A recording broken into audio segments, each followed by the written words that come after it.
Breaking news చూసిన Maoist party ప్రస్థానం ముగిసిందా? పేదలు ఆదివాసీల కోసం దశాబ్దాల క్రితం మొదలుపెట్టిన లాంగ్ మార్చ్ కు ఫుల్ స్టాప్ పడినట్టేనా?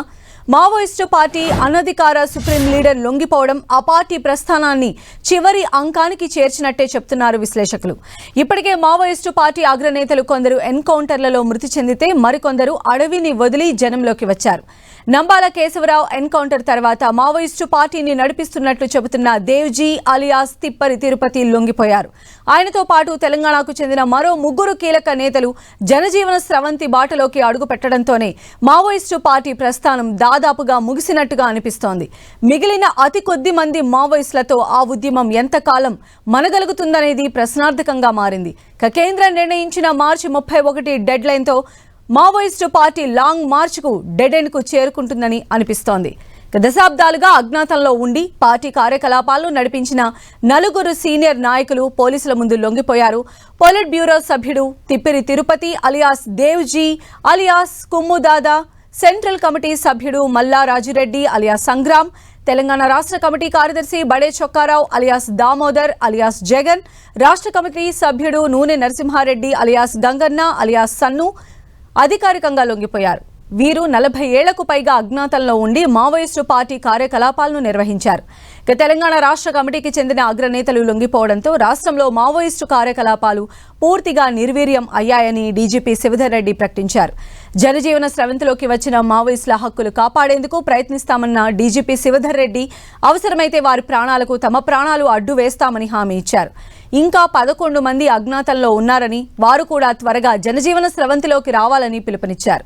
లొంగిపోయిన మావోయిస్టులో దేవ్జీ, మల్లా రాజిరెడ్డి తాము ప్రజల తరపున ఎప్పటికీ పోరాటం చేస్తూనే ఉంటామని స్పష్టం చేశారు. మావోయిజం అంతం కాదని, ప్రపంచ వ్యాప్తంగా రోజురోజుకు విస్తరిస్తోందని చెప్పారు.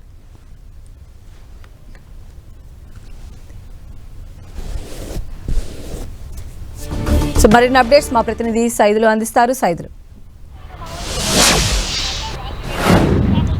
సంజయ్, మొత్తంగా మావోయిస్టు పార్టీ తుది అంకానికి చేరుకుందా అంటే అవుననే సమాధానం చెప్తున్నారు.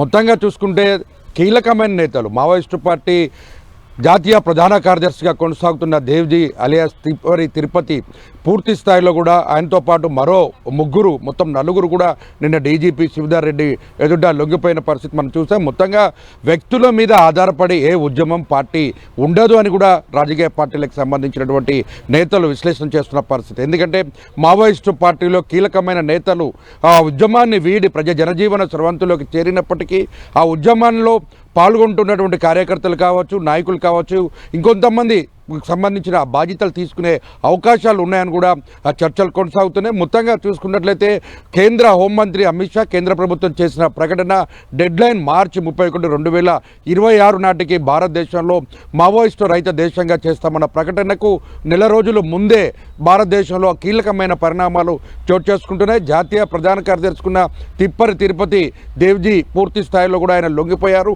ఆయనతో పాటు మల్లారెడ్డి, అదేవిధంగా నరసిరెడ్డితో పాటు మొత్తం నలుగురు దేవ్జీ పూర్తి స్థాయిలో కూడా లొంగిపోయిన పరిస్థితి మనం చూసాం. మొత్తంగా ఈ ప్రాంతానికి సంబంధించినటువంటి ఆంధ్రప్రదేశ్ తెలంగాణకి సంబంధించిన రాష్ట్ర ప్రధాన కార్యదర్శి బడే చొక్కారావు, జాతీయ ప్రధాన కార్యదర్శిగా కొనసాగుతున్న తిప్పరి తిరుపతి, వీరితో పాటు రాష్ట్ర కమిటీ, కేంద్ర కమిటీకి సంబంధించిన ఇద్దరు కూడా లొంగిపోయిన పరిస్థితుల్లో పూర్తి స్థాయిలో మావోయిస్టు పార్టీకి సంబంధించి కూడా అనేక సందేహాలు కూడా వస్తున్న పరిస్థితి కనిపిస్తుంది.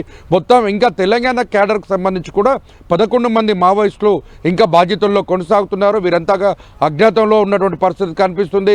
దాదాపుగా కొంతకాలంగా అటు కేంద్ర హోంమంత్రి, అదేవిధంగా ఇంటెలిజెన్సీ వ్యవస్థ పూర్తి స్థాయిలో కూడా 6 రాష్ట్రాల్లో కీలకంగా ఉన్నటువంటి మావోయిస్టులను కూంబింగ్ ఆపరేషన్ కగార్ పేరుతో నిరంతరం కూంబింగ్ కొనసాగిస్తున్న పరిస్థితి చూసాం. వాళ్ళు భారీగా ఎన్కౌంటర్లో ప్రాణాలు కోల్పోయిన పరిస్థితి కూడా చూసాం. ఎందుకంటే ఆల్ ఇండియా జాతీయ కార్యదర్శిగా పనిచేసిన నంబాల కేశవరావు నేషనల్ పార్క్ ఎన్కౌంటర్లో ప్రాణాలు కోల్పోయినారు. మారేడుమిల్లి సమీపంలో ఇడ్మాతో పాటు అతని అనుచరులు, అతని భార్య కూడా ప్రాణాలు కోల్పోయిన పరిస్థితి ఎన్కౌంటర్లో. ఆ తర్వాత బాధ్యతలు చేపట్టినటువంటి తిరుపతి కావచ్చు, బడే చొక్కారావు కావచ్చు, వీరంతా కూడా బాధ్యతలు తీసుకున్న తర్వాత మావోయిస్ట్ మావోయిస్టు పార్టీల కీలకమైన నేతలంతా కూడా లొంగిపోతున్న పరిస్థితి కనిపిస్తుంది. ఈ లొంగిపోతున్న క్రమంలో ఒక్కసారిగా అనారోగ్య సమస్యలతో బాధపడుతున్న కొంతమంది ఇప్పుడు చెప్తున్నటువంటి దేవ్జీ పూర్తి స్థాయిలో కూడా అనారోగ్యంతో బాధపడుతూ లొంగిపోయిన పరిస్థితి ఉందని కూడా డీజీపీ ఎదుట చెప్పడం జరిగింది. మొత్తంగా వైద్యం ఇబ్బంది. మరోపక్క చూసుకున్నట్లయితే జనజీవన స్రవంతిలో చేరినప్పటికీ కూడా ప్రజా సమస్యలపై పోరాటం చేస్తామంటున్నారు. మావోయిజం అంతం కాదు, ప్రపంచవ్యాప్తంగా వ్యాప్తి చెందుతుందని కూడా ఒక కీలకమైన వ్యాఖ్యలు చేయడంతో ఒక్కసారిగా వాళ్ళ జనజీవన స్రవంతిలోకి వచ్చి ప్రజా ఉద్యమాలు నిర్వహించే అవకాశం కూడా కనిపిస్తున్న పరిస్థితి ఉంది. రైట్ సైదులు.